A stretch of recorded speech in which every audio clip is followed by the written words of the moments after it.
Abraçar árvores é uma maneira de mostrar que você se preocupa com elas.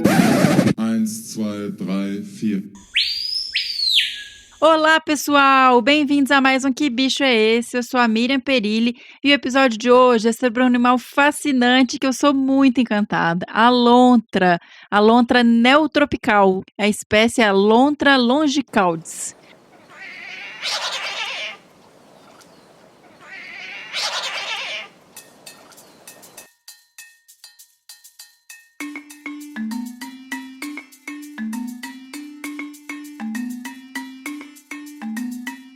E para falar sobre essa espécie, eu conversei com o doutor Marcelo Lopes Heingantz. Mas, antes de apresentá-lo, eu quero lembrar vocês que nossa lojinha está online cheia de produtos legais.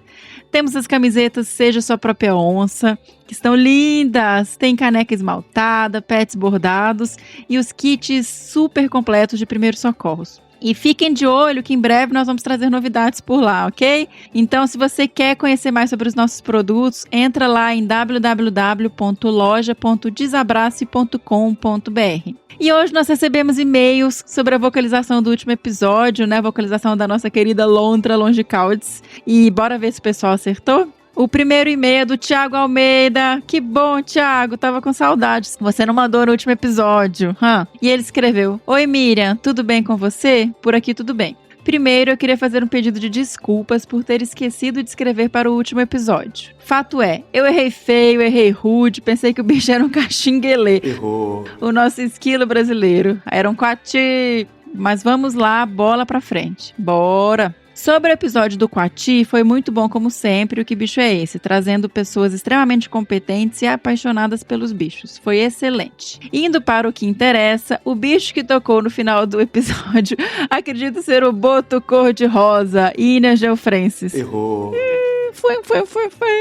Toca a vinheta, senhora! Errou feio, errou rude. Um cheiro, outro cheiro, Thiago. Não foi dessa vez, mas brigadão pelo e-mail. Você sabe que eu adoro receber, né, esses e-mails de vocês. O seu já tá aqui sempre na lista. Brigadão, viu? A gente também recebeu o e-mail da Caroline Figueiredo, nossa querida apoiadora. O Thiago também é apoiador, viu, gente? São dois amigos aí do projeto, do Desabraçando Árvores, muito queridos. E a Caroline escreveu: Olá, Mirinha, tudo bem com você? Tudo sim, Carol. Olha eu aqui mais uma vez passando vergonha em tentar o chute do bicho tocado no episódio 64. Antes do chute, tenho que comentar que o episódio foi uma verdadeira aula. A Nádia é uma fofa e tem um conhecimento incrível. Achei essencial as informações sobre os coatis e que bichinho simpático esse. Demais, né? Mas sem mais demoras, vamos lá. Acho que o bicho tocado foi o gato maracajá, Leopardus vidi. Errou. Provavelmente errei feio, errei rude. Grande beijo e um forte desabraço, Carol Figueiredo. Ih, gente, hoje foi só vinheta, hein?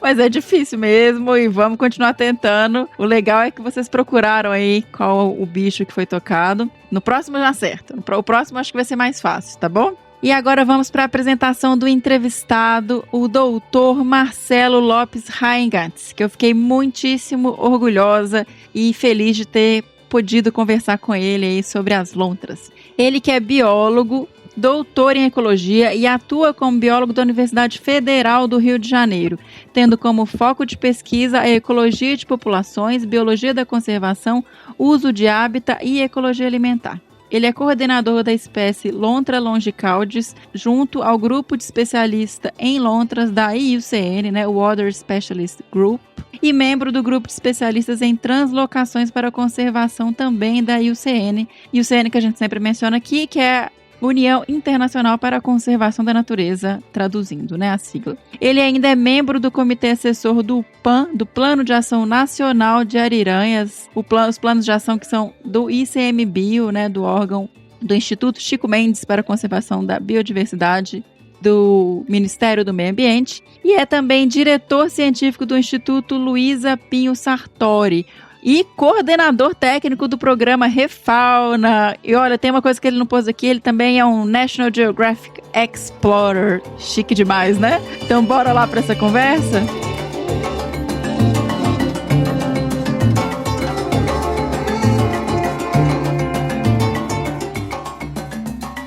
Olá, Marcelo! Eu fiquei muito feliz que você aceitou gravar conosco. Seja muitíssimo bem-vindo ao Que Bicho é Esse, para falar um pouquinho mais pra gente sobre as lontras. Muito obrigado pelo convite. Eu que fico feliz de poder compartilhar com vocês um pouco do que eu estudei e um pouco do que eu conheci a respeito da espécie. Espero poder tirar todas as dúvidas que vocês tenham e aumentar o conhecimento acerca da espécie. Bom, Marcelo, eu sempre começo com a pergunta clássica de quem é esse bicho, né? Esse bichinho tão curioso e ao mesmo tempo não é muito fácil de ver na natureza, né? Quem é a lontra? Essa pergunta é muito curiosa. De fato, eu tinha uma palestra que eu dava que era o animal que ninguém via, né? Porque eu trabalhava aqui na Mata Atlântica e dificilmente as pessoas veem as lontras aqui. E elas estão por todos os lugares. Mas com relação à espécie, ele é um mamífero semiaquático, é um carnívoro, né?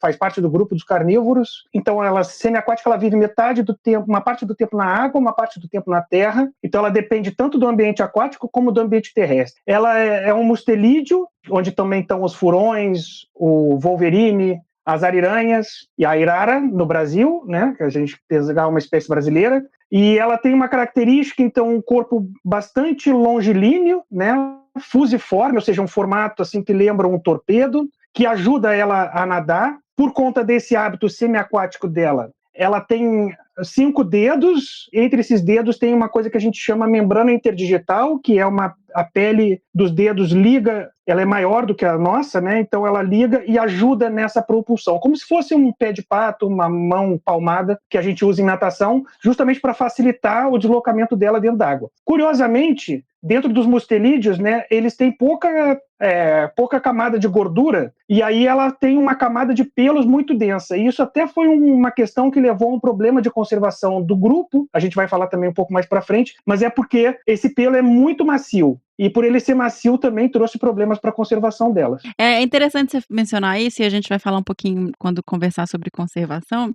porque uma vez eu encontrei uma atropelada. E aí eu levei para o laboratório, a gente abriu e na verdade estava cheio de chumbinho. Então a gente também vai, provavelmente estava em alguma represa, a gente conversa. Mas o que mais me impressionou é porque quando você vê o bicho nadando, você vê o pelo tá molhado, então ele tá aquela coisa meio lisa, né? Quando eu vi ele seco, eu fiquei tão impressionada. Porque ele é muito denso e muito macio, assim, é muito bonito. Isso. Eu fiquei realmente... E ele ele é marrom, né? Só para dar uma característica da questão da coloração da pelagem. E elas...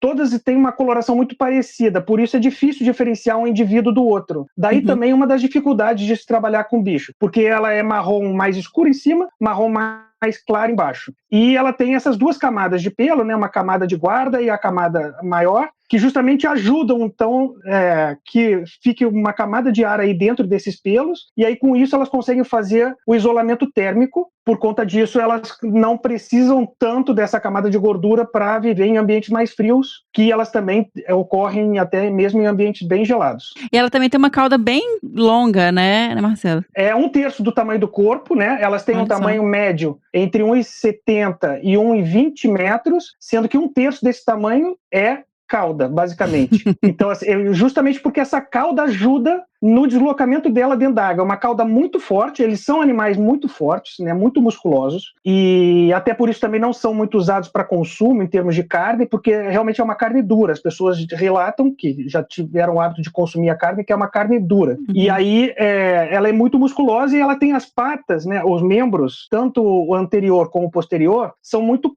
curtos, e isso facilita o deslocamento na água. Agora, na terra, elas têm um movimento muito engraçado, que elas parecem que estão andando em ondas, assim, né? É mais desengonçadinho, né? Exato. É muito curioso. Mas elas têm mais ou menos um tamanho de um cachorro bacê, por aí, né? Com uma cauda mais comprida. Só para dar uma ideia da contextualização de tamanho. Perfeito, o bicho todo adaptado para nadar, né? Eu esqueci de falar, elas usam as vibriças, são táteis, né? Ou seja, fazem parte dos órgãos do sentido. Essas vibriças são muito importantes para elas conseguirem perceber a presa em ambientes com que a água não é muito transparente, porque elas consomem principalmente alimentos aquáticos, de origem aquática. E aí a vibrícia é muito importante nesse processo. E outra coisa... A vibrícia são os bigodinhos, né? Isso. Outra coisa que é muito importante para as lontras é a visão. Como elas vivem uma parte do tempo na água, uma parte do tempo na terra, a visão dela consegue comprimir, os olhos dela, né, os músculos da íris, conseguem comprimir oprimir 10 vezes mais do que os nossos olhos. Então elas conseguem enxergar mesmo bem dentro d'água e fora d'água. Que legal. Fantástico.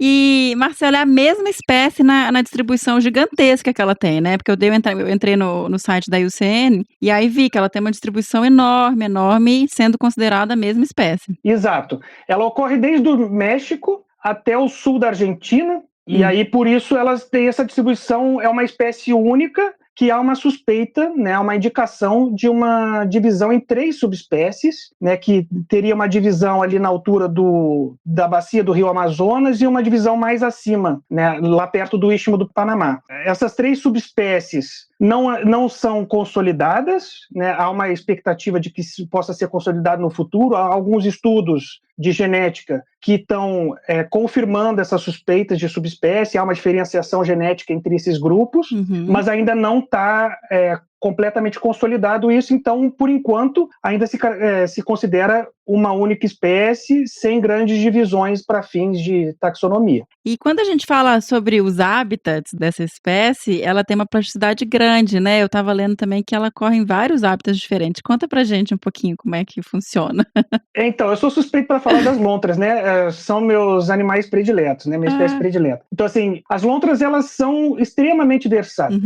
Elas conseguem ocorrer mesmo no ambiente marinho, né, no oceano, que é raro para a maioria dessas lontras. Mas no oceano mesmo? Eu achei que era ambiente... No oceano. Olha só. Elas chegam a ocorrer em ambiente costeiro, ali na praia, em ambiente de costão rochoso.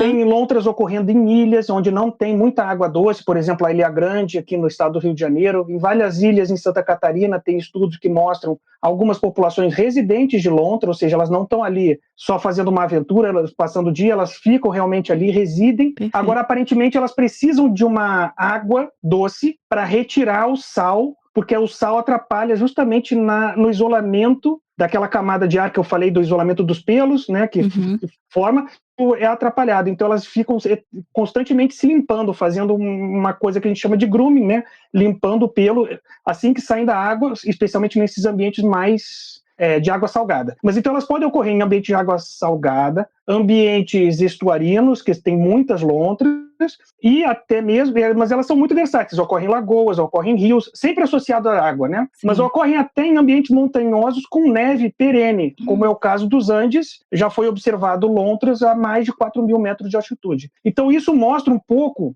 do quão versáteis esses animais são, né? Eles podem ocorrer realmente em uma vasta gama de ambientes e consumir uma quantidade gigantesca de presas de acordo com o ambiente que eles estão. Por isso, eles conseguem ter essa distribuição tão ampla também, né? Porque como eles são versáteis, eles conseguem ocupar essa diversidade gigantesca de ambientes diferentes que elas ocupam. Fantástico. E aí, também eu queria saber como é que funciona, porque elas chegam a ocupar ambientes urbanos e periurbanos também, né? Sim, elas são tolerantes a algum grau de antropização, né? Obviamente que em ambientes que não têm condição nenhuma em termos de presas, principalmente, eles são predadores, então precisa ter o alimento que elas precisam consumir, principalmente peixes e crustáceos, que são as 2 fontes principais de alimento. Mas tendo algum tipo de alimento ali e tendo algum lugar que elas consigam usar para dormir, descansar e até mesmo eventualmente reproduzir, elas conseguem sobreviver mesmo em ambientes urbanos. Eu vou te dar um exemplo, muita gente não sabe, eu vivo no Rio de Janeiro, né, mas muita gente não sabe que aqui no Rio de Janeiro, na cidade do Rio de Janeiro,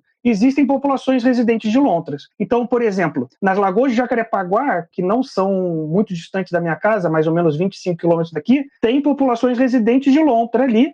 Muitas vezes as pessoas moram ali e não sabem, né? Porque elas têm o hábito esquivo, elas não estão frequentando, muito ativas no momento que tem mais gente circulando, mas elas estão ali. E mesmo no meu trabalho de mestrado, principalmente, eu trabalhava numa área que é uma zona urbana, né? Que não era tão densamente ocupada igual Jacarepaguá aqui, mas era em Angra dos Reis, e tinha lontras embaixo da construção das casas das pessoas, elas faziam tocas, usavam como tocas, né, ali para descansar e tudo mais. Então, esses registros, pontes também, elas usam muito para fazer marcação territorial. Mas sim, as lontras conseguem persistir mesmo nesses ambientes, desde que tenham um mínimo de condições para elas persistirem, né? Agora, nem sempre essas lontras estão ali, estão muito bem. Né? Muitas vezes essas lontras estão passando por alguns riscos e fisiologicamente elas podem não estar bem. Ainda não tem estudos mais aprofundados a respeito disso, mas seria interessantíssimo a gente saber fisiologicamente, em termos de patógenos, como que estão essas lontras que ocorrem em ambientes urbanos? Porque elas estão suscetíveis a xixi e fezes de roedores,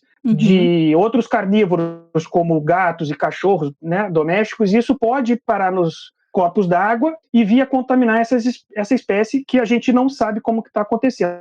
É sabido em outras espécies de lontra que há uma relação, há uma transmissão de algumas doenças como toxoplasmose, sinomose, por via aquática, né? Eles passam, e às vezes por outros animais que entram e fazem formam completam a cadeia, né? Então, por exemplo, os furões completam essa cadeia no Chile. Mas aí no caso não é com as nossas lontras, é com outra espécie. Mas isso pode acontecer aqui e a gente não está estudando, então a gente pode estar negligenciando essa informação. Eu acho super importante trazer essa informação, porque isso a gente tem batido bastante nessa tecla nos episódios. Quando a gente fala dessas espécies que têm essa capacidade de viver nesses ambientes mais urbanos, em mais contato com pessoas e animais domésticos, etc., não significa que esses bichos estão saudáveis, estão super adaptados e reproduzindo bem e tudo certo, né? Então a gente tem que tomar cuidado com isso. Com certeza. Eu acho que com as lontras seria fundamental entender como que elas usam esses ambientes urbanos, né? Tem um trabalho da Caroline Leuschenberger lá no sul do Brasil, em Panambi, tem um trabalho da Juliana Quadros também no Paraná,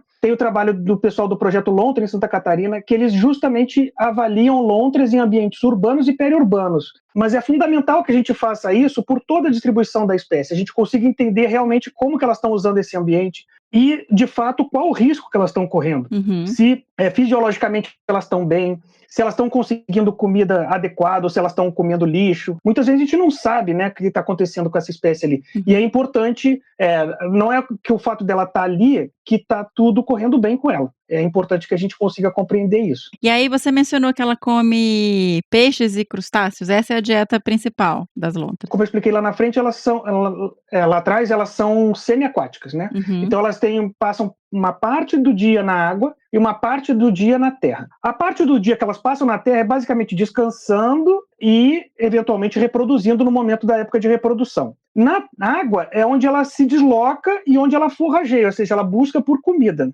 Ela usa o ambiente aquático basicamente para conseguir suas presas. E elas caçam, então, principalmente peixes e crustáceos, mas há uma variação muito grande. Tem um estudo que eu publiquei em 2017 com uma revisão da dieta ao longo de toda a distribuição, e lontras em ambientes costeiros e marinhos, né, mais próximo de ambientes costeiros, tem uma dieta mais diversificada, justamente porque entram esses animais marinhos ali no ambiente estuarino e no costão rochoso, e aí as lontras consomem muito mais crustáceos e moluscos e outros e aves mesmo marinhas do que em ambientes, por exemplo, que são muito mais estáveis, como o ambiente de rio, como os rios amazônicos. Nesse ponto, elas consomem basicamente só peixe. Agora, em rios menores, como é o caso da Mata Atlântica, que a gente tem rios de altitude, eu já observei nos estudos que elas consomem muitos anfíbios, répteis, eventualmente alguns mamíferos, mas sempre associados a estarem muito perto da água. São mamíferos, por exemplo, Chironex, que é um gambá d'água. Ela come o Nectomes, que é um rato... Sim, Nectomes, que é um rato d'água. Esses animais que estão próximos à água, elas podem vir a consumir. A Códon, né, que é um outro roedor que também ocorre próximo à água. Mas, principalmente, assim, todos os estudos, 80% a 90% da dieta é peixe e crustáceo. E tem uma variação grande ao longo da distribuição dela e de um rio para outro. Então isso é importante. Como eu falei, elas são muito flexíveis e muito plásticas. Com isso, de acordo com o que tem disponível no ambiente, elas conseguem alterar a dieta delas. Elas não consomem simplesmente um tipo de peixe, elas consomem diversos tipos, mas elas têm por hábito consumir os peixes que têm menos capacidade de fuga ou são menos móveis. Então, por exemplo, cascudo, traíra, cará, esses peixes que são mais lentos e ficam são marginal, são os peixes principalmente consumidos pelas lontras. E no caso dos crustáceos também, são os crustáceos mais lentos que elas comem. E de sapos a gente tem um dado que é bem interessante. Eu via, durante o meu doutorado,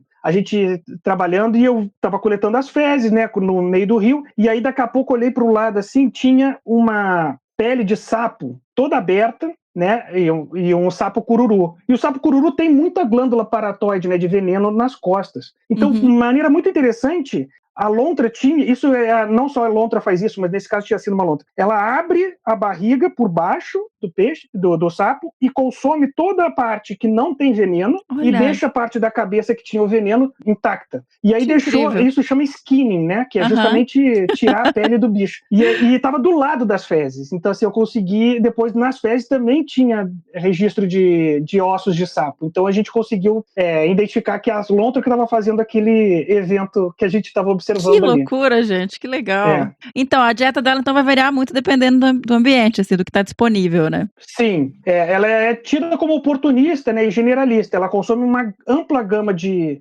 presas. E é até interessante porque tem um estudo no México que dizia que ela era especialista numa espécie de peixe. Mas nesse caso, nesse estudo, eles tinham avaliado, nesse rio só tinha truta. Aí ela só comia truta. Aí não é que ela é especialista, é que só tinha truta no rio, né? Então, ela come, assim, não o que tem, tá? Ela seleciona dentro do que tem ali, principalmente esses peixes e organismos mais móveis. Uhum. E os sapos, de maneira muito interessante, o sapo cururu tem esse hábito de sapo cururu na beira do rio, né? Tem até a música. Porque é justamente isso, eles ficam na beira do lago, na beira do rio, na época de reprodução, cantando. E aí, nesse momento em que a lontra come mais sapo. Olha. Sobretudo nesses rios onde tem os peixes menores. Então, assim, para ocorrer uma lontra, né, basicamente precisa ter um mínimo de quantidade de presas e uma estrutura de habitat. Se não tem a presa principalmente aquática, ela consome esses que estão próximos à água. Mas, basicamente, ela consome peixes, crustáceos, eventualmente anfíbios, aves e mamíferos associados a esses... insetos também, que eu esqueci. Tá. Insetos, elas consomem algumas espécies, principalmente as maiores, como barata d'água, né? Aquelas baratonas gigantes, heterópteras. Que são gigantes, né? E também megalóptero, que é uma larva que pode viver até 3, 4 anos dentro da água, e é uma larva que chega a uns 15 centímetros de tamanho. Então, essa é uma quantidade de energia bem grande. E o comportamento alimentar, aquelas fotos foférrimas que a gente vê das lontras deitadinhas, assim, nadando, comendo, é daquele jeito?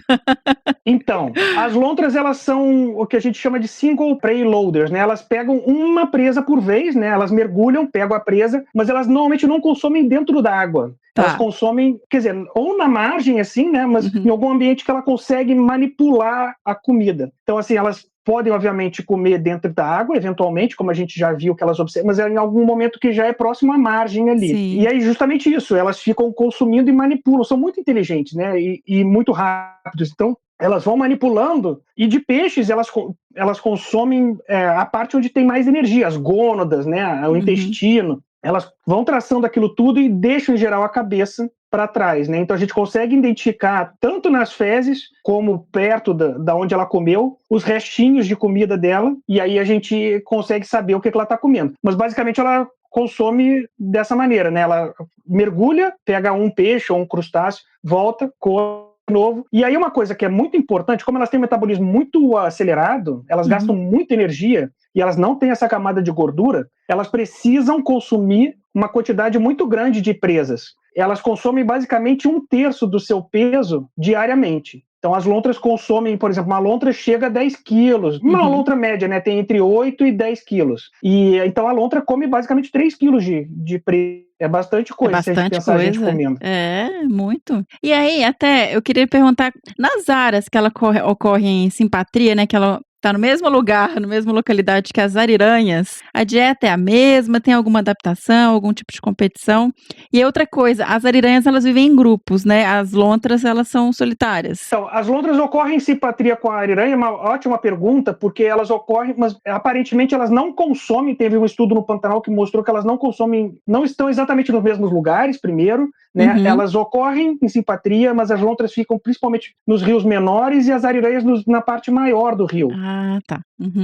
Mas mesmo assim elas ocorrem no mesmo ambiente, eventualmente elas podem cruzar o mesmo trecho de rio, mas elas não usam os mesmos lugares para descansar, pelo menos não que eu saiba, né? E elas não consomem exatamente as mesmas presas. As lontras consomem presas menores, né? Teve um estudo na Amazônia que comparou as duas espécies simultaneamente, elas consomem presas menores e, como eu tinha explicado, as lontras consomem principalmente traíras, ciclídeos, que são esses peixes mais lentos que ficam na beira do rio. Já as ariranhas comem outros peixes, como, por exemplo, piranhas, pacus e outros maiores, porque as ariranhas, por viverem em grupo, elas caçam em grupo também e às vezes elas compartilham as presas, né, a presa que elas consomem. Já as lontras, elas vivem sozinhas, né, são um hábito solitário, só se juntam para formar casais na época reprodutiva, mas elas vivem basicamente sozinhas. E aí, então, elas consomem presas menores, e nesses rios menorzinhos que elas vivem quando elas ocorrem em simpatria. Elas ocorrem em simpatria em dois biomas do país, né? Pantanal e Amazônia, principalmente. Então, nesses ambientes que elas ocorrem em simpatria, o que vem sendo observado é isso. As lontras costumam ficar nesses rios um pouco menores e as ariranhas ocupam os rios mais largos, né? Tá, então tem uma separação também espacial, né? Elas ocorrem no mesmo lugar. E às vezes a gente pode ver elas relativamente juntas, mas eu não sei de conflitos maiores em uma sair nadando atrás da outra, o grupo de ariranha sair, mas talvez a Caroline poderia explicar isso melhor. E as lontras, elas são diurnas, né? Ou tem variação no período de atividade? Então, excelente pergunta, né? Foi até um objeto de estudo da minha parceria com a Caroline, a gente fez alguns trabalhos em conjunto, e aí esse foi um trabalho que a gente conseguiu fazer graças a essa parceria, começou daí, que a gente comparou os hábitos, né, das lontras no ambiente de Mata Atlântica e no ambiente do Pantanal. E aí a gente conseguiu perceber que na Mata Atlântica, aparentemente, elas são mais crepusculares e noturnas. Olha. E aí a gente ainda não consegue explicar exatamente por quê, tem duas possibilidades que eu vou falar mais adiante. E no Pantanal, elas são basicamente diurnas, com um pouco de atividade crepuscular também. Mas isso aparentemente tem duas possíveis explicações. A primeira seria as presas delas, né, estarem mais ativas ou menos ativas nos períodos que, então, assim, seria mais fácil para elas caçarem algumas determinadas presas se fossem noturnas aqui e diurnas no Pantanal. Mas aparentemente não é essa a melhor explicação. A gente teria que fazer um teste para isso, a gente não conseguiu fazer. Isso fica como cenas dos próximos capítulos, mas a gente observou que possivelmente é a influência humana. Em lugares com maior influência humana, ela aparentemente consegue, né, consegue sobreviver mesmo mudando o período de atividade para o período mais crepuscular e noturno. Então, a gente gostaria de fazer mais testes a respeito disso. A ideia é que isso seja amplificado para outras áreas de Mata Atlântica e do Pantanal e da Amazônia também, para que a gente justamente consiga entender. Mas, aparentemente, pelo que eu tenho ouvido outros pesquisadores que estão usando a armadilha fotográfica mencionarem, é que sim, em ambientes que estão mais antropizados, as lontras tendem a ser mais crepusculares e noturnas justamente porque elas têm esse hábito esquivo, de não estar muito próximo das pessoas, evitando o conflito. A gente tem visto isso para tantas espécies, né, Marcelo? Os bichos, eles mudam um pouco o comportamento, o período de atividade, isso com aves, com outros mamíferos, para evitar realmente os períodos de pico de atividade humana que eles não querem. Exato. Aí até por isso também, muitas vezes as pessoas não sabem que as lontras estão ocorrendo no ambiente onde elas vivem, porque as pessoas vivem ali, passeiam durante o dia, as lontras estão principalmente ativas durante a noite e elas não vêm. Sim. Então, obviamente, para quem é pescador e tudo mais, obviamente eles vêm, inclusive podem vir a ter percepções negativas com relação à espécie, mas eles costumam ver. Se você perguntar para pescadores que vivem nessas cidades, né, no Rio de Janeiro, Florianópolis, eles costumam avistar lontras, mas são os únicos, até porque também eles começam a pescar de noite, né? Sim. Então talvez por isso eles vejam mais. Tem um olhar também, né? A gente comenta aqui que o Fernando, ele vê bicho numa facilidade, isso é impressionante. Ele trabalhou muito tempo fazendo transecção para encontrar mamíferos, etc., na floresta, e a gente mora aqui em Atibaia, do lado de uma represa, de uma área de um lago aqui, e tem um casal de lontras aqui, e assim, os moradores que moram na frente do lago, muitos nunca viram. E o Fê direto manda vídeo, gente, aqui as lontras estavam aqui no tal lugar, sabe? Mas eu acho que tem um pouco dessa questão de observação também, né? De acompanhar, de procurar. Com certeza tem, né? Na verdade tem o olhar treinado, né? Tanto para, não só o olhar, para lontras, até a gente tem que treinar o olfato, porque justamente na época que eu estava na graduação, né? Eu comecei a trabalhar com lontra no final 3. E aí, nessa época, eu tinha um amigo meu que me chamava de sommelier de fezes de lontra, porque eu sabia identificar uma lontra, como eu não via, eu sabia identificar se a lontra tinha passado ou não tinha passado pelo cheiro. Olha né? só. Então, porque elas têm uma glândula de marcação territorial, né, elas têm uma glândula próxima ao ânus que produz um muco que justamente é para marcar aquele território como dela. Isso não é só a lontra que tem, né? Tem várias espécies de carnívoros que fazem isso, mas ela marca e ela tem esse cheiro muito característico que é quase uma almíscar. Então, assim, se alguém pergunta qual é o cheiro de lontra, é almíscar, porque é muito característico. É um cheiro é muito característico mesmo. E aí, quando você aprende a entender você aprende a reconhecer esse cheiro, às vezes você está circulando de barco no rio, e aí você sente o cheiro e fala, olha, tem fezes de lontra por aqui. Sim. E aí você vai achar. Às vezes nem é um ponto que você costumava frequentar, porque às vezes é um ponto que ela deixou umas fezes ali por algum motivo especial que a gente não sabe identificar, e aí tá ali o cheiro, e aí a gente consegue reconhecer que a lontra teve por ali. Isso é fascinante, porque o cheiro é muito forte. Eu lembro disso pra ariranha, que a gente procurava as latrinas, né, as áreas que elas colocavam as fezes. Sim. Mas a lontra também tem esse comportamento de colocar em lugares altos, né, em rochas. Então, basicamente, quando o meu trabalho, como eu expliquei, a gente via muito pouco lontra, né? Por isso eu chamava de o bicho que ninguém via. Aí, ó, gente, quem quer trabalhar com mamífero de grande porte, fica achando que a gente vê os bichos o tempo inteiro, isso é lenda. A gente vê cocô, pegada, foto. Pô, minha antiga orientadora, Ellen Valdemarim, ela foi ver lontra depois de, sei lá, trabalhando 6, 7 anos trabalhando com lontra. Na Mata Atlântica, né, e no Pampa. Que é muito mais difícil da gente ver lontra. No Pantanal, sim, a gente consegue ver, porque elas lá são principalmente diurnas e crepusculares, a gente consegue ver durante o nosso período que a gente está circulando, né? Agora, na Mata Atlântica era muito difícil. E aí, o que elas têm, como elas têm esse hábito de marcar o território que elas andam, porque elas são territorialistas, principalmente os machos, elas defecam em pontos que são muito principais. Por exemplo, pontes, né, como eu citei lá à frente, é um ponto principal, porque é um ponto que todas as lontras que circulam naquela área e passam por ali, elas sabem que a lontra que deixou aquele marcação ali, está ocupando aquela área ali. Outros lugares que elas ocupam são pedras muito peculiares assim na paisagem. Você consegue ver uma pedra muito que caracteriza aquela paisagem, né? Tá muito acima, assim. Ela é uma pedra que não vai ser atingida por um eventual fluxo na inundação do rio, né? Então, essa variação do nível do rio, e aí então ela coloca nesse ponto lá de cima da pedra para marcar o território. Outro ponto que é muito comum de ver fezes de lontra é em ponto de junção do afluente com o rio principal. Nesse ponto, ali na bifurcação, sempre tem fezes de lontra, quando as lontras estão ocupando. Porque é justamente isso, ela está querendo marcar o território para eventuais invasores de território. Sim, aí você vê, gente, as fezes com umas escaminhas de peixe, assim, no meio. Então... Quando comeu peixe, né? Assim. Elas digerem muito rápido, né? Carnívoros em geral têm a digestão muito rápida. E aí elas digerem tão rápido e o intestino, o estômago, é com um grau de acidez muito mais alto que o nosso para digerir rápido realmente a proteína animal. E aí passa tão rápido pelo trato digestivo que saem basicamente ossos inteiros, carapaças inteiras de crustáceos, e aí graças a essa saírem junto com o muco, né, para não machucar toda a mucosa intestinal e depois do reto, saem com o muco, e aí a gente usa esse resto de animais para identificar o que ela está comendo. Então, até isso é bom, porque a gente consegue identificar a partir desses restos que são, às vezes, sai um espinho inteiro de um bagre, por exemplo, nas fezes da lontra. Imagina, se isso é no nosso, a gente não consegue, no nosso intestino trava ali já na saída, né? Nossa, um espinhozinho pequeno de peixe já faz um estrago. Exato.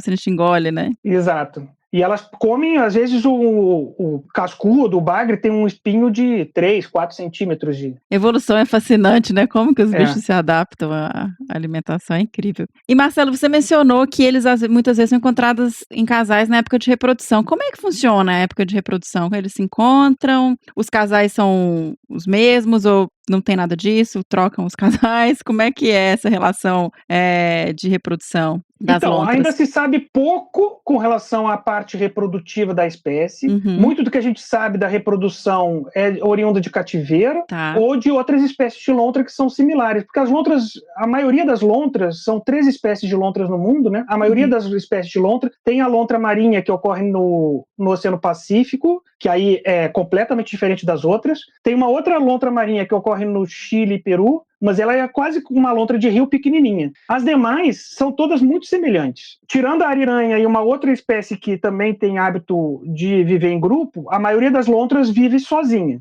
E elas se juntam apenas no período reprodutivo. E aí elas se juntam não necessariamente sempre o mesmo casal, tá? Pode se juntar outros casais, mas enfim, se juntam, ficam nesse período reprodutivo juntas, mas depois é basicamente a mãe cuida muito mais dos filhotes do que o pai. E aí, aí tem um estudo muito interessante do grupo da Christine Trinca, Eduardo Eisrich e outros lá do Rio Grande do Sul, que mostraram que a partir de fezes, né, a partir de estudos de genética, a partir das fezes, eles mostraram que as mães são mais filopátricas, né, as fêmeas são mais filopátricas. Então, elas estabelecem mais um território e os machos transitam entre territórios de diferentes fêmeas. Perfeito. Uhum. Então, isso graças a um estudo que ela conseguiu a partir de identificação de quem estava defecando em cada lugar. Olha e só. aí, um outro ponto interessante é que numa mesma pedra tinham fezes de mais de um indivíduo, fêmeas e machos. Então, assim, elas ficam defecando na mesma pedra ali, aparentemente para uma marcar o território da outra. Perfeito. E eles são territorialistas, assim, eles têm agressividade um com o outro por causa de território? Você sabe se tem essa informação? Então, as lontras são territorialistas, sim, né? Elas tendem a, sobretudo, uso de tocas, elas tendem a ser bem fiéis às mesmas tocas. Então, a gente, graças a isso, conseguiu monitorar, tanto no Pantanal como na Mata Atlântica, o uso de tocas, e com isso a gente conseguiu extrapolar para o período de atividade delas. Foi graças à utilização de tocas que elas têm, e elas usam sempre as mesmas. Então elas são sim territorialistas. Com relação a observar conflitos, certamente os machos, para brigar por território, têm conflitos sim, e o jovem, quando começa a ficar jovem, é expulso, né, daquela área onde tem o macho que ocupa. Mas isso, muitas vezes, a gente extrapola a partir de outras espécies de lontras. Às vezes a gente não tem esse conhecimento real, porque justamente é tão difícil observar elas na natureza. Sim. E outra informação interessante que eu vi, porque você mencionou já que é um bicho semi-aquático, né? Que ela precisa da parte terrestre para abrigo, para ter as tocas, e ela reproduz também fora da água, né? Sim, ela reproduz, então, principalmente fora da água, né? Então, por isso, nessas regiões onde elas usam para descansar e eventualmente construir abrigos, né? E elas reproduzem, em geral, a gestação tem entre 55 a 65 dias. Elas dão origem a no máximo 2 filhotes a cada gestação. E aí tem uma curiosidade bem interessante. Esses filhotes nascem com o olho fechado. E aí eles não são capazes de se deslocar nesse momento. Então elas são muito vulneráveis, elas ficam dentro da toca nesse momento. Então a mãe fica principalmente fazendo esse cuidado parental, e depois, quando elas abrem os olhos, que ela começa a ensinar como caçar no ambiente natural. Então, no comecinho, quando nasce, eles ficam só na toca, ou eles chegam aí para... Basicamente só na toca. Aí, porque sem visão... Eventualmente precisa mudar de toca, porque tem algum predador vindo, alguma coisa, ela pega pela boca e vai deslocando por dentro d'água. Super vulnerável, né? Olha só. Sim. E como é que é a comunicação, Marcelo? Como que é? Porque a gente colocou no episódio uma vocalização que a gente tirou de um artigo da PLOS ONE, que eu vou colocar o link aqui também para vocês. Vou colocar o link para esse artigo da PLOS ONE e vou colocar para o artigo também do Marcelo, de 2017, que é uma super revisão dos bichos. Então, quem quiser saber mais sobre lontra, dá uma checada lá também, que tem muita informação. Mas como que esse artigo, eu dei uma olhada rápida, as informações das vocalizações foram analisadas dos bichos em cativeiro, né? Como é que é a questão de comunicação para ecologia mesmo, para as áreas naturais? Tem informação sobre isso? Então, esse estudo é bem inovador, né? Que mostra que as lontras têm diversos sons para se comunicarem, alguns que são basicamente similares a que outras espécies que têm hábitos semelhantes a essa lontra, como a lontra europeia, a lontra americana, também parecem ter o mesmo tipo de comunicação. São basicamente 6 sons principais, né, para chamado, para alertar de perigo, mas são sons mais simples do que, por exemplo, a comunicação das ariranhas, que a Carol deve ter falado, porque ela estudou exatamente isso durante o doutorado dela. Então, as ariranhas, sim, têm uma quantidade de sons muito maior. Então, as lontras aparentemente têm esses 6 sons e usam basicamente para esse tipo de comunicado, né? Para avisar que tem algum perigo, para avisar, fazer algum chamado específico para o filhote chamar os pais. Então, esses chamados são muito mais simples as comunicações, mas isso é muito importante na natureza para os animais conseguirem perceber eventuais perigos que eles não estão vendo. Às vezes, por exemplo, o animal está dentro da toca e o outro está comunicando, avisando que está vindo uma onça, por exemplo, que isso é comum. Onças podem invadir e tentar capturar uma lontra para comer. Esse tipo de aviso é muito importante. Até se vê algum outro tipo de perigo, né? Barco, macacos e etc., elas se comunicam. Agora, elas são muito mais silenciosas do que as ariranhas, certamente. Elas não fazem aquela vasta gama de comunicação, nem aqueles sons constantes e barulhentos que a ariranha costuma fazer.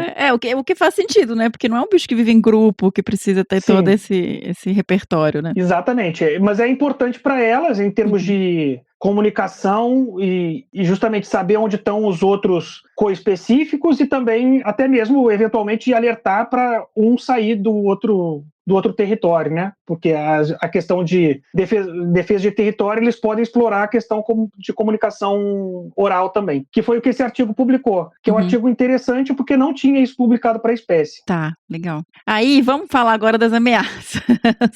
E uma coisa que eu achei interessante, curiosa, que a espécie é classificada pela IUCN, inclusive você está lá como autor da avaliação, né, da IUCN, que é a União Internacional para a Conservação da Natureza, quem não conhece, e eles têm a lista classificando o grau de ameaça das espécies. E para uma espécie com uma distribuição tão ampla, a lontra ela é classificada como quase ameaçada. E aí eu queria falar um pouquinho sobre isso. Quais são essas ameaças? Eu sei que, por exemplo, teve um comércio de peles muito intenso até a década de 70, né? E a gente mencionou essa questão da beleza e da densidade dos pelos, né, da pele. Essa foi uma grande causa de declínio populacional, correto, Marcelo? Corretíssimo. Na verdade, a gente, se pegar historicamente, né, primeiro as ariranhas somem das áreas, né, porque eram principalmente caçadas primeiro as ariranhas, e depois, conforme as ariranhas iam diminuindo, né, e foram extintas, por exemplo, da Mata Atlântica inteira as ariranhas foram extintas. Elas ocorriam até o Rio Grande do Sul, e não ocorrem mais hoje, estão restritas até o Pantanal. Então elas foram extintas por conta da indústria de casacos de pele. E aí, depois que as ariranhas foram massivamente caçadas, entra a caça de lontras, e foram aos milhares mesmo, assim, no Porto do Peru tem dados astronômicos em termos de milhares de peles por ano. É uma coisa absurda, assim, né? Dezenas de milhares de peles saindo de um porto do Peru por ano. Então, assim, isso para um animal que é carnívoro, que ocorre numa densidade baixa, né? É importante a gente falar que eles são territorialistas, eles ocorrem por volta de uma densidade de 0,5 a 1 animal por quilômetro de rio. Isso é pouquíssimo. Sim. Então, se você captura milhares de animais num único ano, como acontecia, você leva a uma dizimação de populações inteiras de lontra em uma dada área. E isso foi uma ameaça realmente significativa para a espécie. Ainda que a espécie seja amplamente distribuída, em vários pontos dessa distribuição, há ameaças correntes, né, e essa ameaça passada que levou à dizimação de várias populações de lontra. Então, assim, ela não ocorre em vários lugares, né, ao longo dessa distribuição, pontuais, e em outros lugares que ela ocorre, são ameaças muito grandes ainda. Então, por exemplo, no Brasil, a gente tem 70% da população brasileira ocupa a faixa da Mata Atlântica, né? Tá. E aí, a gente tem, então, que a Mata Atlântica vem a mais ou menos 15% do território do país. Então, 70% da população brasileira, ou seja, mais 150 milhões de pessoas, moram numa faixa que ocupa 15 quilômetros do território. Isso leva a uma degradação, né, desse ambiente gigantesca. E a gente está sempre associado à água, porque a gente precisa da água para viver. Então, as populações humanas sempre estão próximas à água, seja o ambiente costeiro ou o ambiente de rio, que são justamente os ambientes onde as lontras ocorrem. Então, são os ambientes mais degradados de toda a Mata Atlântica, são os rios e mares, né, a parte costeira. Por conta disso, a ameaça a elas é muito grande nesse ambiente, inclusive na avaliação nacional, ela não está como ameaçada, mas na Mata Atlântica ela está como vulnerável, por conta desses fatores de risco, que é o principal. Hoje em dia não é mais a caça não é mais um ponto tão dramático como foi atrás, mas hoje em dia a fragmentação e a destruição dos hábitats, sim, é a principal ameaça para a espécie. Mas a gente não pode se iludir que é só isso, né?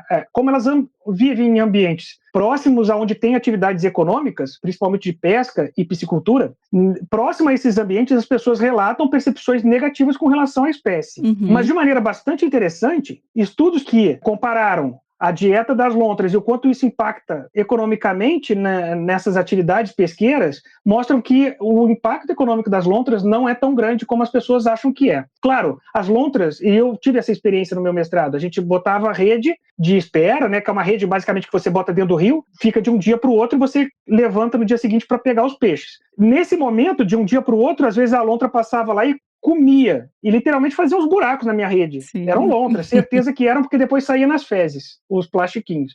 Então, essa percepção negativa os pescadores têm. E os pescadores, inclusive, dizem que as lontras estão diminuindo a quantidade de peixes que eles pescam. Por conta disso, tem a caça por retaliação, né? Matam lontra com chumbinho e com até mesmo pauladas por perceberem que a lontra está destruindo as redes e até mesmo levando a prejuízos econômicos. Quando, na verdade, o problema é muito mais uma falta de compreensão do papel da lontra ali, e que se a lontra está ali, é sinal que tem ainda comida. Exatamente. Então, talvez a gente podia fazer uma mudança do paradigma aí, né, e mostrar para as pessoas que enquanto tem lontra ali, é um sinal que vai ter comida para eles poderem pescar. Talvez esse tipo de mudança de pensamento seja importante. Daí, essa percepção negativa é justamente por isso. Outro fator de risco, cada vez mais risco, são as águas poluídas, né? Então, assim, esses contaminantes na água, de fato, são predadores de topo. Alguns desses contaminantes se acumulam, né? E aí se bioacumulam, vão acumulando ao longo do tempo e se acumulando cada vez conforme vai aumentando o nível da cadeia. Então, por exemplo, os herbívoros, os filtradores acumulam aqueles materiais ao filtrarem a água. Quem come os filtradores herbívoros acumulam muito mais, porque comem diversos desses herbívoros e filtradores. E assim a gente vai levando a magnificação trófica, né? Esse processo precisa ser melhor entendido, mas é sabido que lontras em ambientes de outros lugares, não só do Brasil, mas mesmo em ambientes dentro de unidade de conservação, muitas vezes tem contaminantes que estão a 300 quilômetros do local onde elas estão, porque esse contaminante vai pela água. Então, não é porque aquela área ali é preservada que necessariamente a lontra está completamente garantida de não ter nenhum contaminante. E em áreas que tem mineração, isso ainda é mais dramático. Ou então que tem agricultura. É sabido que antibiótico também passa pela água. Tudo vai para a água, gente. Antibiótico, hormônio, a questão toda dos defensivos químicos usados na agricultura, a parte de limpeza de metais, tudo vai para a água. Então, ou seja, o bicho está realmente recebendo todos os tipos de poluição, né, humana. Exatamente. E aí, fisiologicamente falando, isso certamente leva a problemas. Sim. Nessas populações que estão nesses ambientes com maior concentração desses poluentes. E microplástico, que está tão em voga hoje em dia, a gente tem falado tanto, você acha que tem algum trabalho mostrando alguma coisa disso, não? Eu não sei de nenhum trabalho publicado, é capaz de ter saído alguma coisa recentemente e eu não ter lido, mas não sei de nenhum trabalho publicado especificamente com lontra. Tá, não, perfeito. É porque eu fiquei, agora que você ficou falando da questão trófica, eu pensei nisso. Não, é isso mesmo, igual quando eu comentei no início do episódio, o bicho que eu encontrei atropelado, ele tava todo, eu não era atropelado na verdade, ele tava jogado na estrada, mas ele tava todo cheio de chumbinho. E era uma região que tinha umas represas, umas barragens. Então, provavelmente, o bicho deve ter entrado numa dessas, umas represas de pesca, tá? Aquelas áreas de criadouro de peixe. Provavelmente, o bicho deve ter dado uma pulada ali. Esses são dois pontos até que você levantou que eu tinha esquecido de mencionar, né? Que também são dois fatores de ameaça para a lontra, que é atropelamentos. Então as lontras se deslocam eventualmente entre um rio e outro por ambiente terrestre, e quando esse ambiente está muito modificado, no caso de cidades, eles passam pelo meio da cidade mesmo. Recentemente, aqui no Rio de Janeiro, um veterinário amigo meu me relatou 2 lontras que tinham sido atropeladas ali nessa região próxima à Barra da Tijuca que eu te falei. Isso é comum em regiões que tem rio e estradas cruzando o rio, né? Então isso é relativamente comum. E com relação às hidrelétricas também é um fator de ameaça, porque as hidrelétricas são cada vez mais comuns no ambiente da Amazônia. E tem várias hidrelétricas previstas para o Pantanal e para a Amazônia, né? E se essas realmente forem implementadas, isso de fato é um fator de risco, porque muda completamente o ambiente, diminui a quantidade de vegetação marginal, diminui a quantidade muda a estrutura da comunidade de peixes e crustáceos que vive ali. E isso tudo vai levar certamente a alterações para a lontra. Não é sabido exatamente qual o real efeito que elas têm, mas que vai modificar com certeza. E aí, antes da gente passar para o próximo tópico, eu queria só, que eu fiquei também pensando enquanto a gente estava conversando, trazer uma dica para quem é estudante que tem que ler um pouquinho de tudo, né? Artigos obrigatórios. Quando a gente fala de pele, por exemplo, lê o The Empty Forest, eu ponho o link aqui porque ele traz um pouquinho desses números para a Amazônia que são muito impressionantes. E hoje, mais cedo, eu estava conversando aqui com o Fernando sobre a questão do pelo dos animais aquáticos, que é mais denso, igual você mencionou. E tem um livro que chama, eu vou pôr o link, Fur, Fortune and Empire, a história da caça para a pele na América, que também traz números muito impressionantes. Eu vou colocar para vocês também o link para quem tiver interesse de ler. É em inglês, mas é bom para ir treinando, né? Sim, e no caso dos mamíferos, saiu recentemente, que é da Natália Campos Pimenta e vários outros coautores, que mostra também a questão da caça especificamente para lontra e ariranha. Olha só que legal. Então a gente vai colocar isso tudo aí para vocês procurarem. Eu queria saber um pouquinho da parte de pesquisa e das ações de conservação. Aí, primeiro pesquisa até, porque quando você mencionou os trabalhos da Cristine Trinca e do Eduardo Weiser com as fezes, você mencionou também que não dá para identificar os bichos, nem macho e fêmea. Então, quando a gente falou um pouquinho das ariranhas, a gente comentou que elas têm um padrão de manchas no pescoço que a gente consegue identificar. No caso das lontras, isso não é possível. Então, eu queria que você contasse pra gente um pouquinho como que vocês estudam esses animais. É lógico que vai depender da pergunta e do que você quer saber, mas basicamente, assim, por exemplo, análise genética de fezes, análise de dieta, que você mencionou também, encontrando as fezes. Eu não sei se tem estudos com observação direta, se os bichos permitem isso, ou se não é muito fácil. Bom, hoje em dia, com o advento da tecnologia, está ampliando muito a nossa capacidade de entender as espécies, né? Porque essas armadilhas fotográficas, que são métodos bastante pouco invasivos, a gente consegue colocar e saber o que as lontras estão fazendo em determinadas áreas que normalmente a gente não conseguiria porque elas estão ativas à noite e nós temos visão diurna, a gente não consegue enxergar. Se a gente ligasse uma lâmpada, elas não iam fazer aquela atividade porque isso é altamente invasivo para elas. Então, agora voltando aos métodos tradicionais, tradicionalmente se trabalhava com lontra muito de maneira indireta, que a gente fala, com registros de pegadas, de fezes, de arranhões, porque elas têm o hábito de arranhar para marcar território, né, na beirada, nos barrancos do rio, ou então no tronco caído.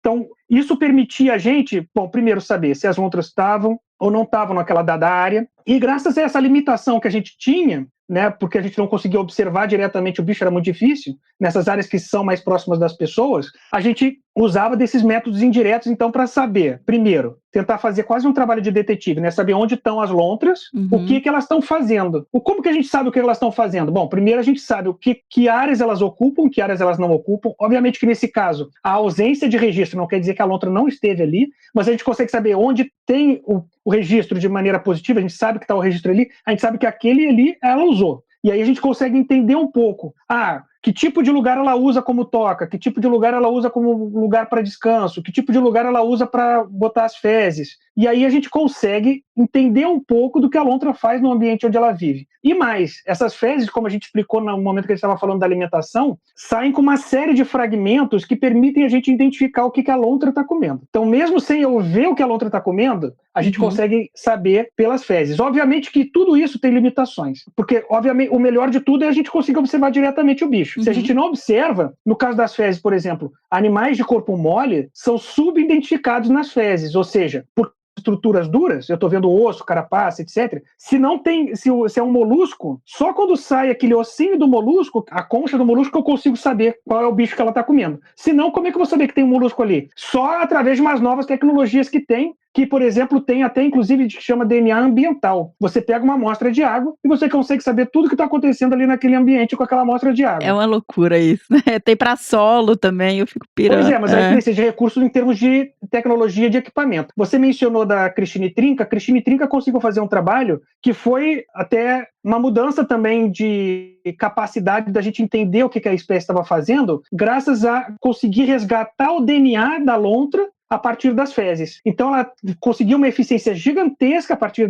disso, que normalmente não é muito grande. Só para explicar para vocês, né? As fezes são depositadas nessas pedras que pegam sol e degradam DNA. Degradam muito rápido. Então a eficiência de extração de DNA a partir das fezes, que são colocadas em pedras e outros lugares onde elas defecam, normalmente é muito baixa. e a Cristine conseguiu mais de 50% de extração, ou seja, Olha. ela conseguiu de, sei lá, 200 fezes que ela recolheu, não tem esse número exato, tá? Mas eu tô só dando uma base de comparação. Imaginando que forem 200, ela conseguiu mais de 100 Uau. identificar quem colocou aquela amostra ali, né? E aí, por conta disso, ela conseguiu dar os nossos primeiros indícios de uso de área, porque ela conseguiu saber quanto que uma lontra desloca, porque ela sabia que essa fezes aqui é de uma lontra. E no mesmo período amostral, ela pegou as fezes de lontra num trecho a 15 quilômetros mais ou menos do rio, de rio. Ou seja, ela conseguiu saber que aquela lontra deslocou por volta de 15 quilômetros. Olha que legal. Isso são dados que a gente só poderia ter a partir de radiotelemetria, que infelizmente a gente não tem nenhum estudo até hoje publicado com lontra longicaudes. Obviamente que é uma questão que permanece a ser descoberta. Para a radiotelemetria a gente tem outras dificuldades, que é, por exemplo, tem que capturar o bicho, tem que colocar um radiotransmissor, e é um bicho semiaquático que tem o pescoço mais largo que a cabeça. Então não dá para botar uma coleira. Tem que botar ou uma mochilinha, que aí corre o risco de prender dentro de um tronco e o bicho morrer afogado, ou então fazer uma cirurgia, que foi semelhante ao que a Caroline fez para as ariranhas, colocar dentro da barriga, na cavidade intraperitoneal. Isso é o mais recomendado, só que isso é caro. E aí, então, para isso precisa de tempo, de gente, muita gente, e muito dinheiro. Então, como é caro, ninguém fez até hoje. Essa saída de conseguir responder algumas perguntas a partir do DNA ambiental ou da genética vai solucionar muitas das questões que a gente tem com relação à lontra que ainda persistem. Boa parte da questão comportamental e de como as lontras cada lontra usa aquele ambiente que ela vive, ainda é pouco conhecida. E aí a outra alternativa é fazer observações visuais, que são pouco comuns na Mata Atlântica pela dificuldade de conseguir observar as lontras, mas são mais comuns na Amazônia e no Pantanal. Mas ainda assim tem poucos dados de comportamento. Como que vocês fazem estudos demográficos de população, de ter uma estimativa de tamanho populacional de lontra? Tem esses estudos? Porque para fazer essas análises até de avaliação de conservação, a gente precisa de alguns números, né? Como é que vocês conseguem isso? Então, na verdade, a IUCN tem alguns critérios, né, para serem avaliados dentro da avaliação de status. São 5 critérios. Alguns deles necessitam ter dados populacionais, outros não. Ah, tá. Tem 2 que são a extensão de ocorrência e a área de ocupação, que aí não necessitam de dados de tamanho da população propriamente dita. A gente não tem essa informação. Os dados que a gente tem de informação de dados genéticos são esses. Poucos estudos que fizeram genética a partir das fezes. Tem outros estudos que fizeram uma relação entre número de fezes depositadas, fazendo uma extrapolação para a densidade, mas teve uma discussão ampla disso nos anos 80 para as outras lontras, para a lontra europeia, a lontra americana. E isso não é mais amplamente utilizado, apesar de algumas pessoas ainda usarem, mas não é um dado que eu confiaria para dizer que aquela população tem X indivíduos. Porque essa estimativa não é precisa. Imagina, se choveu, saem as fezes, e eu vou dizer que é pouco densa a população. Não dá para ser assim.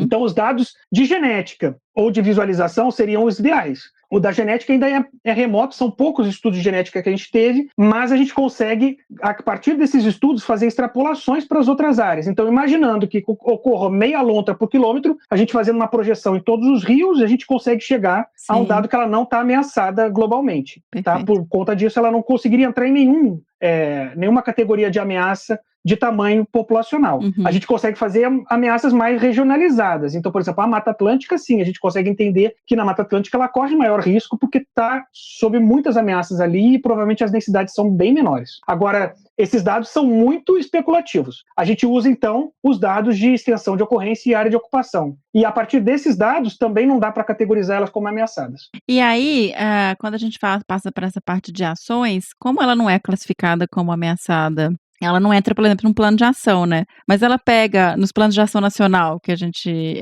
sempre comenta aqui no podcast, mas ela entra de carona aí no plano de ação da ariranha?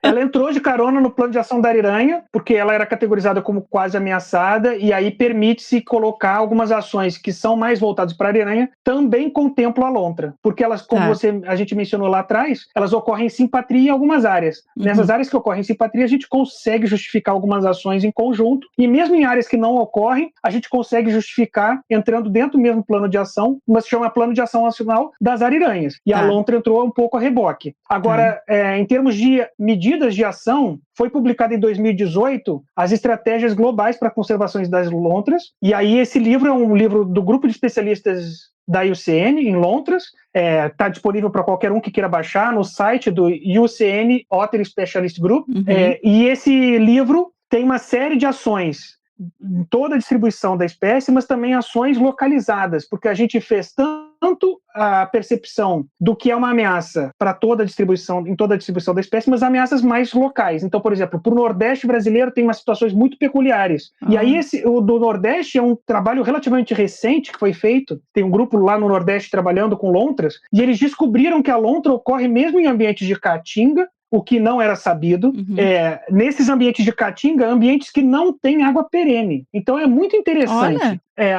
Lontras ocorrem mesmo, agora, claro, estão associados a rios maiores, né? Claro. E associados a parte da bacia, né? Bacias mais voltadas para o continente. Para o oceano. Então, as lontras ocorrem, e isso foi um trabalho importantíssimo em termos de restabelecer a distribuição da espécie ali no Nordeste, porque a gente conseguiu compreender, a partir desses 2 estudos que tiveram de lá, onde a lontra está e não está ocorrendo. Isso realmente foi uma mudança na distribuição ali da região Nordeste, que antigamente não tinha quase distribuição relatada na literatura. Sim. E aí, hoje em dia, essas novas descobertas, essa ampliação desses estudos para essas áreas mais remotas, está permitindo isso graças às ações globais que começaram lá nos anos 90, foi publicada uma primeira ação global do plano de ação das lontras pelo grupo de especialistas, e isso deu origem a vários grupos que trabalham com lontra e ariranha aqui no país, e depois desses grupos, hoje em dia a gente já tem, sei lá, os bisnetos, né, desses grupos, que são esses grupos que vão se formando a partir dessas novas ações que vão sendo entendidas como prioridades, que vão sendo, a gente vai reavaliando de 5 em 5 anos, basicamente, tanto a lista nacional como a internacional, e reestabelecendo as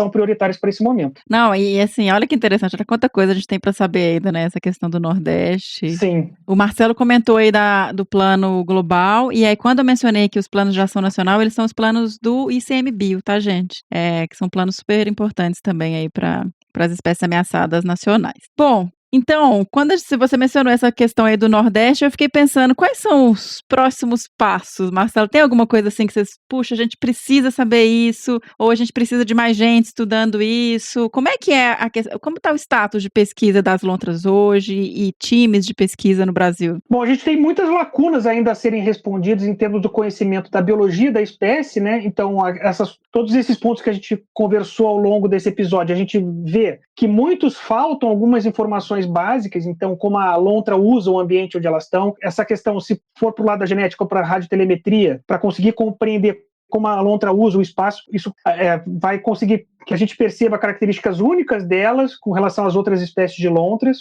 e mesmo também perceber possíveis ameaças que possa ter em outras áreas, com as mudanças de uso em áreas onde ela está sujeita a maior risco. Mas, sobretudo, acho que é fundamental em termos de conservação é a gente tentar mitigar essas possíveis interações negativas que tem com comunidades ribeirinhas e que vivem em ambientes costeiros. Justamente por essa percepção negativa que as pessoas têm das lontras, a gente pode colocar elas em risco de extinções locais. Não globalmente, ela não está em risco ainda, mas localmente sim. E aí, para isso é fundamental um trabalho de pessoas ali que vivem naquelas comunidades ou próximas àqueles locais, de sensibilização dessas comunidades e de, às vezes, até mesmo estudos de ecologia, mostrando o quanto sobrepõe a dieta da lontra com o que é pescado comercialmente. Os estudos que têm publicados, são poucos, mostram que a sobreposição não é grande. Então, é mais uma percepção do impacto que as pessoas têm com relação à lontra estar presente ali, na sua atividade econômica. Mas quando pega realmente o real resultado disso, em geral é pequeno. Claro que tanques de trucuticultura e tanques de criação de tilápia podem vir a ter uma consequência maior. Mas mesmo assim, em geral, não é tão grande o impacto que elas causam. Agora, com relação a outros possíveis estudos importantes, é fundamental a gente tentar entender até onde elas estão indo nesse ambiente ali limítrofe da distribuição, né, que é essa região ali, da região costeira do Nordeste e a parte limítrofe com a Caatinga, isso seria muito importante, mas também tentar entender como que estão as lontras nesses ambientes urbanos, o que elas fazem, né, onde elas dormem, o que elas comem, como que se dá essa relação com comunidades que estão ali próximas e às vezes prédios enormes e as pessoas não sabem que as lontras estão ali. Sim. Em termos de sensibilização e de criar a sensação de empatia pelas lontras e biofilia, isso pode ser muito importante. Então, eu recomendo que realmente seja focado a avaliação dessas possíveis interações negativas, o quanto que realmente isso impacta nessas comunidades, mas também de sensibilizar as pessoas ali do entorno. Claro que também tem ações de entender a biologia geral do bicho. Agora, com relação a grupos, tem alguns grupos que trabalham, tem esse grupo do Nordeste, tem um grupo no sul do Brasil que é bem consolidado, liderado pelo Elton Colares, tem um grupo em Santa Catarina, que também é sul do Brasil, que é o grupo liderado pelo Aldemar Carvalho Júnior, que trabalha com o Projeto Lontra, que já está há mais de 30 anos trabalhando, principalmente com a sensibilização de comunidades, eles fazem um trabalho importantíssimo. Bom, tem o grupo que eu trabalho, né, mas hoje em dia eu não estou mais direto no campo, mas a gente pretende retomar algumas atividades, principalmente nesse entendimento de como estão essas lontras aqui na cidade do Rio de Janeiro, em ambientes costeiros aqui. Então elas ocorrem na praia, na Restinga de Mangaratiba aqui. Esse ambiente ali é interessantíssimo a gente tentar entender como que elas estão, o que elas estão fazendo ali, se elas ocupam tanto a parte que tem mais casas, ou se ocupam só a parte que não tem casa, que é mais preservada, porque é um terreno do exército. Então isso é importante a gente tentar entender como essas lontras conseguem conviver com as pessoas ali e tentar usar isso com ações de sensibilização. Isso é fundamental. Nossa. Agora, desculpa que eu esqueci, tem mais 2 grupos que trabalham, né? Tem um grupo do norte do Brasil, e aí são 3 grupos no norte, né? Tem o grupo liderado pela Miriam Montel, na Amazônia, o grupo liderado pela Fernanda Michalski, também no Amapá, e tem um grupo do INPA, que era liderado pelo Fernando Rosas, que ele se aposentou, mas ainda tem pessoas trabalhando por ali, e tem no Pantanal gente trabalhando com lontra também, né? Então, assim, tem distribuído, então, dissolvido pelo país. Que legal. Então, quem quiser trabalhar aí com lontras, procure o grupo mais próximo da sua área, né? Porque o bicho está em todo lugar para se estudar, então... Importante essa fala, porque as pessoas costumam saber onde ocorre lontra. Ocorre do teu lado, você às vezes não sabe. Né? Então, e isso é importante para termos de sensibilização, que essas comunidades, que essas pessoas que trabalham com educação ambiental e sensibilização de comunidades ribeirinhas e de costeiras, que incluam a lontra, né? Eu esqueci mais de um grupo, tá? Para depois você colocar lá nos grupos, que é o grupo do Paraná, da Juliana Quadros e Emílio Monteiro Filho. Nós estávamos comentando isso hoje aqui, que até um tempo atrás, quando a gente estava estudando biologia, e um pouco depois a gente escutava que os bichos eram super raros e tal. E aí, quando você vai estudando mais e vão sendo publicados trabalhos e vão surgindo esses grupos de estudo, você vê que o bicho não é tão raro assim, né? A gente que não vê, mas eles estão aí. É exatamente isso. Esse esforço contínuo de reavaliação da espécie e esforço de pesquisa está nos permitindo entender que as lontras ocorrem em muito mais ambientes do que a gente outrora imaginava, né? Esse registro que foi feito recentemente a 4.200 metros de altitude nos Andes nos mostra o quão versáteis essas lontras são, né? Elas conseguem ocupar mesmo ambientes muito frios, mesmo sem ter aquela camada de gordura. Então, como que elas estão ocorrendo ali, né? Esses desafios agora de tentar entender o que elas fazem num ambiente tão inóspito, e no México também elas ocorrem a mais de 2.000 metros de altitude. Então não é uma coisa tão incomum assim. E ocorrem ao mesmo tempo em ambientes costeiros, em ambientes urbanos. Então é interessante a gente tentar entender que diferenças tem nesses diferentes grupos, né? E isso seria fundamental a gente conseguir fazer esse esforço coletivo enquanto grupo, daí o grupo de especialistas em lontras, eu convido a todos que tiverem interesse, que trabalharem com lontra efetivamente, podem me procurar, e aí a gente inclui dentro do grupo de especialistas de lontra, para que tenha esse esforço coletivo de pensar justamente em ações que vão gerar informações que vão contribuir para que a gente faça uma avaliação mais criteriosa do risco realmente que essa espécie está ocorrendo em toda a distribuição dela. Bom, depois dessa aula aqui, caramba, que episódio legal, quanta informação. Eu só tenho a agradecer você, Marcelo, por ter aí cedido 1 hora do seu tempo para falar sobre lontras. Eu também sou muito fã, fico muito encantada com essa espécie e acho que os nossos ouvintes com certeza vão ficar mais atentos também quando passarem por áreas aí onde possam ocorrer esses bichos. Então, realmente, muitíssimo obrigada. Eu que agradeço vocês, foi um prazer participar e sempre que quiserem, podem me convidar que eu estou disposto. Obrigada.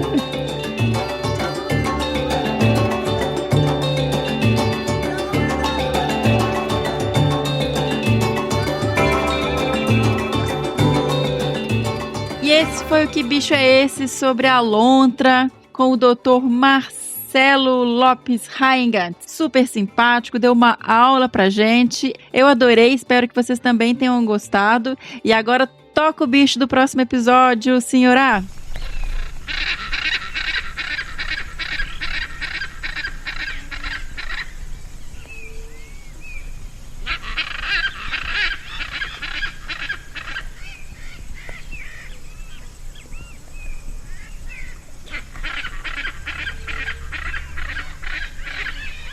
E lembrando que se você souber ou desconfiar que bicho foi esse que a gente tocou agora, o som, mande sua resposta para bicho@desabrace.com.br. Nos sigam nas redes sociais, no Facebook em Desabraçando Árvores Podcast, no Instagram em @desabrace, no Twitter também @desabrace. E se vocês quiserem nos apoiar para que a gente continue trazendo episódios semanais, vocês podem doar a partir de R$1 no Padrim em www.padrim.com.br/desabrace ou no Catarse em www.catarse.me/desabrace. Em caso de doações pontuais, elas podem ser feitas pelo PicPay em @desabrace.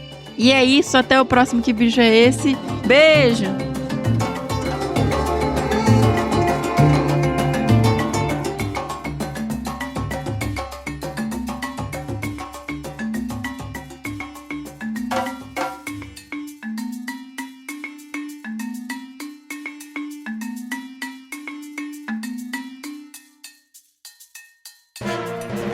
Mais um produto com a edição do Senhor A.